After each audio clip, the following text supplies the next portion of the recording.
Welcome back to the Behind Their Business podcast, or if this is your first time listening, welcome to the show. I am so glad that you are here because today our guest is going to share about juggling military and spouse life and being the default parent of 4 kids, which blows my mind, on top of having to move every few years and start over. So there's going to be a lot of good conversations happening here.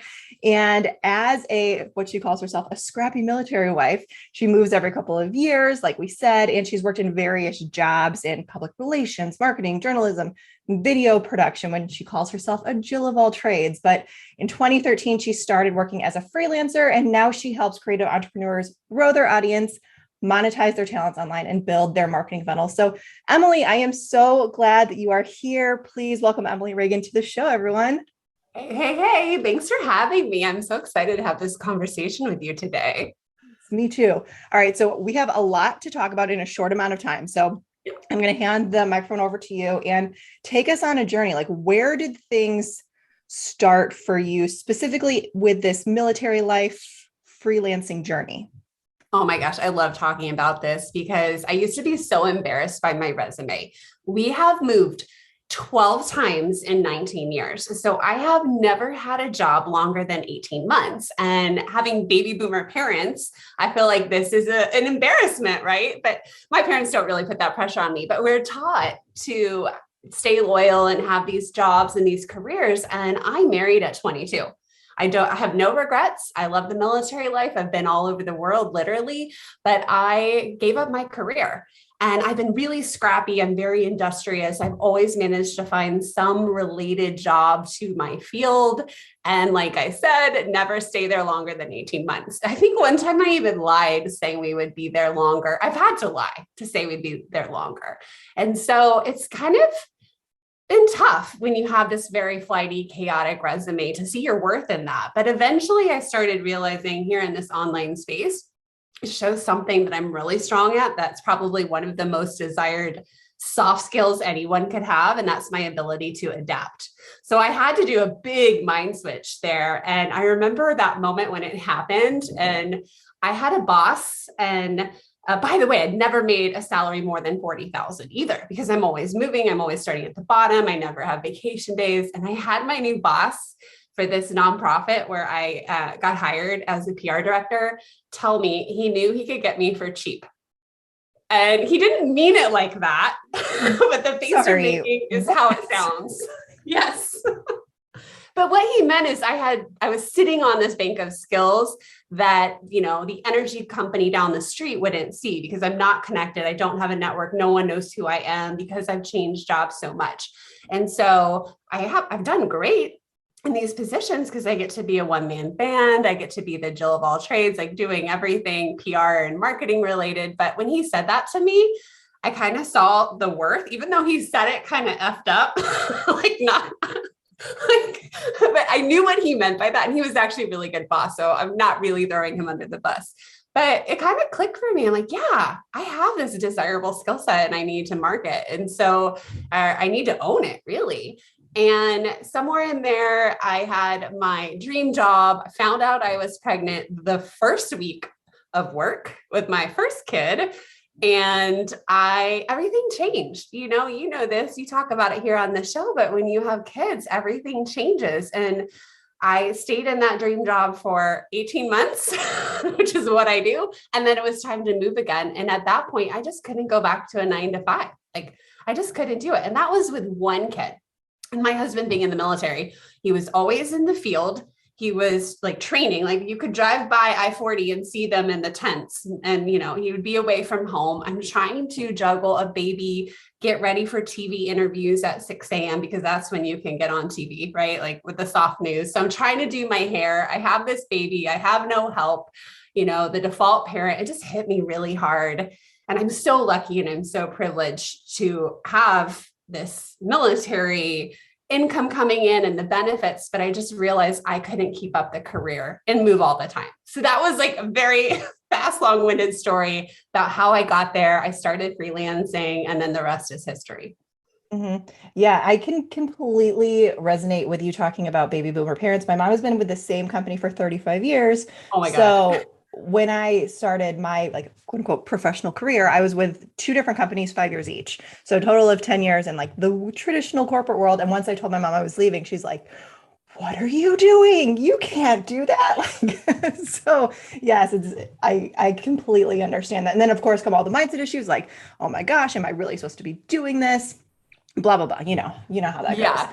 Um, but I'm so glad that you were able to not only work through those like that specific set of mindset issues for yourself, but finally find a career path that worked for you, worked for your one child at the time, and now your four kids. So Yeah, it's that's been great. awesome because I started freelancing. I was never just a VA and I was always doing marketing related work. I am not an admin assistant or executive assistant, but I was always doing the marketing work because that's, what my background was in. And it just opened so many doors. And it's been great because I can PCS, which is the term for move. And I've had babies. I've had a couple babies and a couple of deployments, and I've had clients who are cool, like they're moms, they get it. They know it's not a burning fire and they appreciate me and it moves with me. And I just love it. It's been such a game changer. Because you mentioned the deployments, we need to talk about this. Like, Okay. how how did you do all of this? You have four, I'm assuming you have four kids when he went on deployment, right? Yeah. So Yeah. Most recently. Yeah. so what are their ages so that we can kind of Okay. like conceptualize this? Well, I want to preface, my husband's in the Air Force, or actually he just retired, but we did a lot of separation early on. And there was a reason why we didn't have kids for 6 years. I was alone all of the time, that first 6 years. I think I counted it up, and for 3 years he was gone. And that's why I didn't have babies earlier. I was like, nope. And I was trying to, get my career going. And so I got pretty lucky. He didn't deploy to hot spots. He wasn't in war zones. I mean, at one point he was in Iraq and they would get some mortars, but he was never in danger. So I feel like I have to preface that with some of these spouses who are SEAL wives or, Green Beret or special ops wives, where they don't even know where their spouses are. And I say wives, obviously, I mean spouses, like I want to be inclusive here. But he most recently he'd already done a year remote when we first got married. And then he did one when I had four kids. I mean, that was hell. It was hell trying to run a business. And at that point I had my client work. I'm launching my course. I'm trying to make this scalable dream. I had 8 women in my agency and I had 4 kids and no family. I went crazy. I think I went crazy. And that's when I had to start letting some clients go for sure. Yeah. I was going to say, did you sleep? What, Yeah. what did you Oh do? my gosh. I mean, I remember one of the cliche moments was hiring a housekeeper and being like, this is amazing. I'm never going back. Cause just to any kind of burden I could relieve. I remember hiring my neighbor's aunt who was in town from the Dominican Republic, and she needed work. And I let her watch my kids so I could take some kids to soccer and not screw up bedtime. So I had to reach out and get help, and I had to sometimes pay for it. Mm-hmm. That was going to be my next question. Because you lived on base. Do they call it base in the Air Force? No, I actually only lived on base once when it was required, but no, we're out in the wild.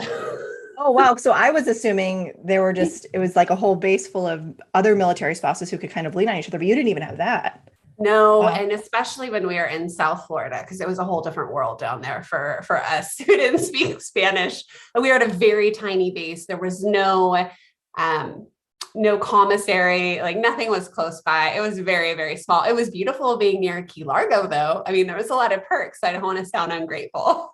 Yeah, absolutely. Absolutely. So can you just share a little bit about what it was like to move so frequently? So Yeah. did you homeschool your kids or were they in like public school? So they've been in public. I Okay. definitely was more worried about that. This is for you with my first. Like my first, I was super worried about kindergarten. He's very young for his age group. He was a little bit like maybe behind in his dexterity and writing skills or desire to color. And so I like stressed a lot about that decision with him. But once I started having more kids and I realized I did homeschool year once with number two, and it was really fun. But once I had baby number three, it's like outnumbered, outmanned. I definitely started leaning into daycare with the fourth. We moved to Florida, and I can remember finding out I was pregnant the day we were moving in, literally. And number four was a wanted surprise. I will say that. And I could be more vague, but like, it was like, oh my God, this is happening. And I remember having this thought stuff where I was like, I think I have to give up my business. I think I have to give it up till she's in kindergarten. And so thank God I didn't. Thank God I didn't. So when she was about a year, I ended up putting her in daycare and just leaning on help. But by then I was going through some, issues with my husband's mental illness, and I needed the support. And it's so funny because it relates to my own business, teaching digital marketing, virtual assistants. And I tell business owners, excuse me, all the time to hire help. I tell them all the time to hire help. And here I had to do that in my world to survive. Yeah. If you're comfortable, of course, sharing, can you share a little bit about what these experiences were like for your kids? Have they shared that with you at all? I think they're resilient. I've learned just by watching, I'm very observant, that they really learn so much from us as mothers. And so I have a dear friend that she was always complaining about South Florida, always whining about having to move. And then I would hear her kids mimic it. And so I've known, like, lead by example. I'm going to embrace the positive. Of course, we're allowed to talk about feelings, right? We're allowed to have those, but I'm going to set the example. So I've always taught them to embrace it. And they've done well. They're very resilient and adaptable. And so far, nobody has any trauma that I'm aware of. Like, I'm sure I'm screwing it up, but Yeah, I've heard so I don't know a ton of people who were, I don't know, is this even the right term to say, like, military brats? I know people used to say that. I don't even know if that's the right term to use I feel anymore. like if I say that, I get scolded by people, but sometimes it just slips out. It's easy. Right. I mean, that's the only term that I know. But anyway. Yeah.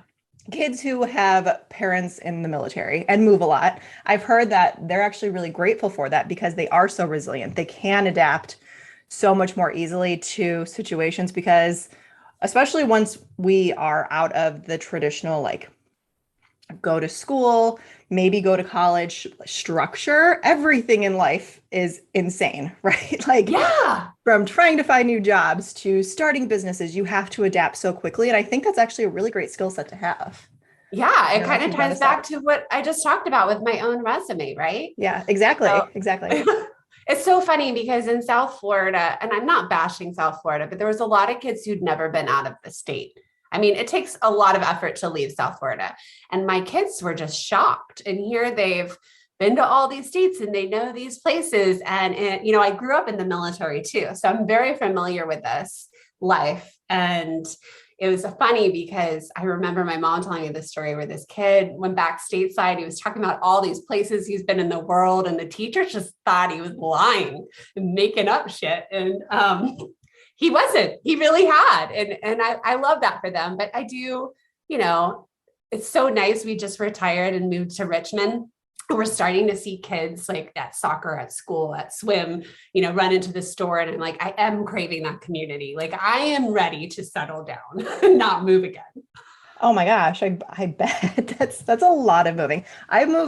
So I thought that I moved a lot from, like, I'm trying to think, when I was like 18 until 30, I think I moved like 7 times, just like in the same area, but just different apartments or a house, things like that.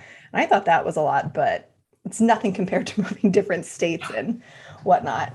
But one thing that you briefly mentioned before, and share as much or as little about this as you want, and I'm just going to say this could potentially be a trigger warning for some people. So I just want to say that before we start talking about it. I know you mentioned that your husband had some depression and anxiety. So if that's something you're comfortable sharing, and like I said, share as little or as much as you want, because I think it can be really helpful for people to hear kind of both sides of that story. Yeah. Oh my gosh. So you're the first person I've really talked about this with. So this is kind of new for me, but I think it's really important that women know that there's so much going on, behind the scenes. Like, we see that highlight reel, you see my beautiful headshots, but there's a lot of stuff that's been going on in the background. And the beautiful thing is I've been able to take that, run with it, and make it part of my why story.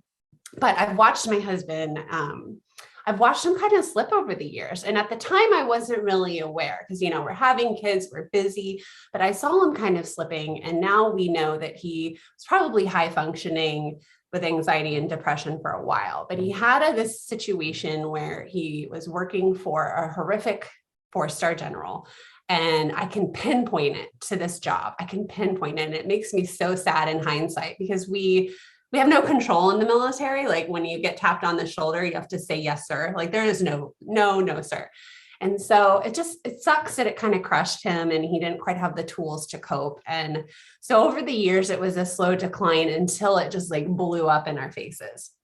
And it sent me into panic mode because as a mom of 4, I was pregnant with number 4. I had just had that thought, like maybe I need to pause my business. And then suddenly I'm about to have kid number 4. And I don't know if I can count on the military's future, because we put in all this time so we can get retirement, right? We want that like security, and we put up with little pay and all these like bad things that can come with it because we can get that security at 20 years. And I thought I was going to lose it all. I thought that who would want to hire me? I've been out of work. Well, thank God I had my freelancer work going, but I could definitely create a situation where I could finally walk into the energy company and get this 6-figure salary. Like I had my baby break and now I've dusted off my skills and I could do that. And so there was just so much good that came of this, although it was really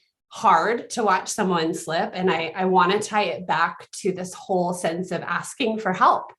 And part of it, like Al-Anon, or part of, dealing with anybody struggling, is that you can't control them, right? You can only control yourself. And my big regret is that I kept it like super hidden, like didn't talk about it, didn't tell people, and until it was too late. And so I hope if anybody listening to this, if one thing you walk away with is to talk about it. Find somebody, find a therapist, find the group. If you need to go to Al-Anon, if you need to go into forums or blogs, like it's okay and it's normal. And we all fear this stigma, when something not pretty is going on in our lives, it will be ostracized. And that might happen by people who aren't your true friends or whatnot. But I just want to encourage you to talk to people. And I mean, I had to get a therapist for the first time in my life.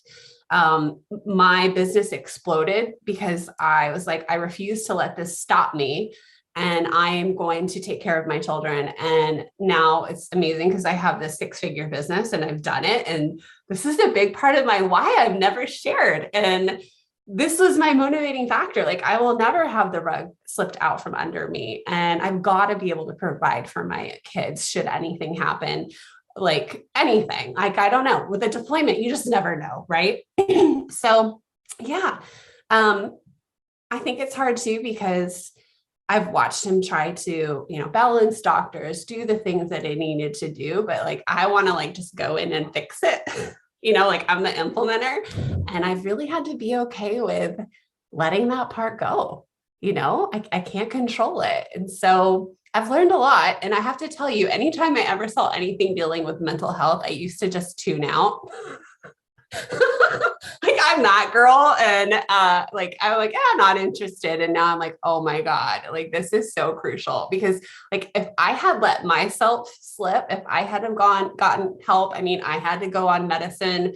I had to go on some happy pills to get through some trauma. And I had to take care of myself because I was the last line for my kids. And it's interesting. Luckily the military was super patient with him, helped him get the help he needed. They have whole programs to help soldiers dealing with PTSD. And, there's a lot of bad stuff happening, with women, being raped in the military. We have traumatic war, injuries and situations. And so like, I know that this is like really hard on people because we're not talking about it, but I'm so glad that he got his, second chance. He took the steps he needed to heal. Like he wanted to be a good father. But it's still always going to be in the back of my head, like that fear, so that was a lot.